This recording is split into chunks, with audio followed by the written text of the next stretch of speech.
one of the teaching artists with Mattel Arts, a nonprofit out of Twisp, Washington. Today we're out in the snow making colorful ice sculptures. In just a moment, my daughters and I will be demonstrating how to make these. It's a 2-day process because first you have to make the ice, and then on the second day you pick a day that's below freezing in temperatures. So less than 32 degrees is great, and all you need is your ice and some warm water to glue it together. Okay, so you want to go to your kitchen and find different size containers that you can freeze water in for your sculpture. You'll want a variety of sizes, something larger, maybe like a salad container or a yogurt container or a pie pan, something middle size where you can make lots of shapes, like this cupcake tin works great. Maybe you have a lot of silicone molds that you use for baking. These are great. You're just going to want to be careful that you freeze them flat because these are so flexible. They just take more care handling them. So gather what's okay to freeze water in. Make sure you ask your parents what works and what fits in your freezer. Now, some of us live places where it's really cold in the winter, and we can get away with freezing things like this maybe on our porch. So that's always an option. And then let's talk about how to color your frozen water. You can just leave it clear, which would work great, or you can use little bits of food coloring. These are the primary colors plus green. They're the kind that you use for baking. You can use that. If you use this, just know that this color can stain, so be really careful as you're coloring your water. And as your ice melts outside, you just don't want to play with your sculpture because it might get your snow clothes a little stained, possibly. And if you're worried about that, I use Colorations brand liquid watercolors. This is a great watercolor to paint with, but it also is great to color ice with for your sculptures because it doesn't stain your clothes. So I use lots of these for lots of different projects. Or you can use juice. You just got to be careful that your dog won't eat the snow. So food coloring, liquid watercolors, containers, and then in a moment I'll show you how to fill the containers and how to add the color to them.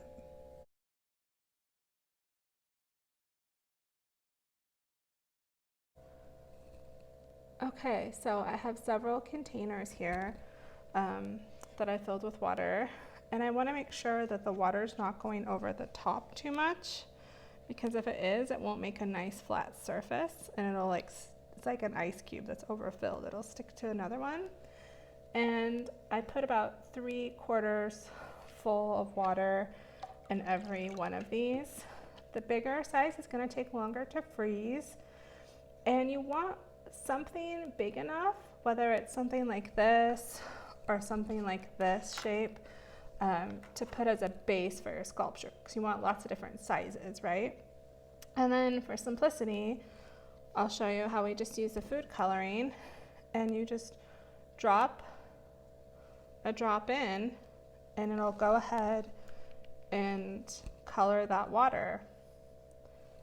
So again, if you're using food coloring, you want to be really careful that as the ice melts outside, you're not like handling it because it might stain your snow clothes. If you're worried about that, you can use this Colorations brand liquid watercolors. Just pour some in there. It'll make cool patterns as it freezes. So this is part 2 of the project, right? So we color our water, and then we'll take these and ask a parent to help us put them into the fridge or the freezer really carefully so they're flat. If it's cold where you live and it's below freezing temperatures, you can also freeze them outside, like on your porch or something. we've been doing that a lot here. The bigger ones definitely take longer to freeze. So this is where you do this the day before you're going to do your ice sculpture, so then you have everything ready. In just a moment, by magic of the camera, I will be pulling out our items from the freezer and showing you how to get them out of the containers and get them ready for your sculpture.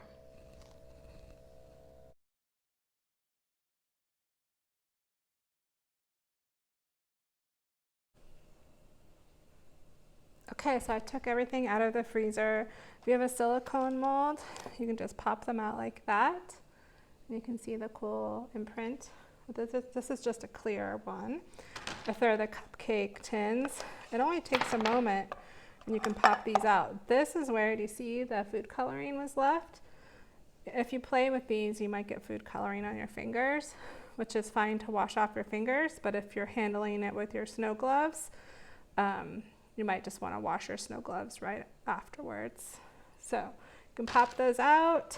I have all sorts of things to pop out here. And I'm going to go ahead and put them in a little tray so I can carry them easier outside to go ahead and make our ice sculptures. If you notice that some of these didn't freeze very smooth on top, that's okay because we'll use the other side as a smooth base to glue our ice sculptures together. So you can pop these out. If you're not ready to use them right away, put them in a container and put them back in the freezer. Or if it's cold enough outside, go ahead and put them on your porch and make sure they stay frozen before you use them. Okay, so we hauled all of our ice parts out here to the snow, including some warm tap water and a thermos.